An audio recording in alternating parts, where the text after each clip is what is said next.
মুন্সিগঞ্জের গজারিয়াতে ৭ বস্তা পরিযায়ী পাখি উদ্ধার করা হয়েছে, যার সাথে ৬ জন সাবেক সেনা কর্মকর্তা জড়িত ছিল। তাদেরকে অলরেডি জরিমানাও করা হচ্ছে। তো যদি এই ব্যাপারে কিছু বলতেন, এই ব্যাপারে কি কোনো তদন্ত করা হচ্ছে কিনা? এই রিপোর্ট তো আমি এখনো পাই নাই, সত্যি কথা বলতে এক।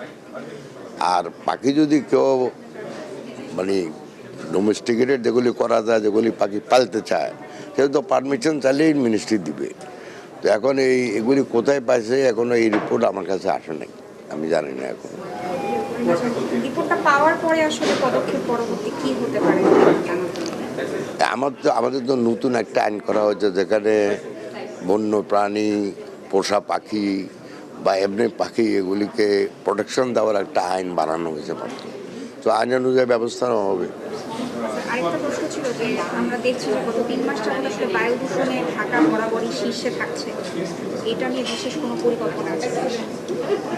একটু আগে তো বললাম, এখন এত রকমের পলিউশন আমাদের, এখনো আমরা স্টক নিচ্ছি যে কি করলে কোনটা কমবে। বিকজ এখানে ওয়াটার পলিউশন ইস্যু আছে, এয়ার পলিউশন ইস্যু আছে, প্লাস্টিক পলিউশন আছে, তারপরে সাউন্ড পলিউশন আছে। আমরা এখন এগুলি সোর্স বাইর অলরেডি করা হয়েছে, কনসিকুয়েন্সগুলো অ্যানালাইসিস করে কি অ্যাকশান নেওয়া হবে কমানোর জন্য।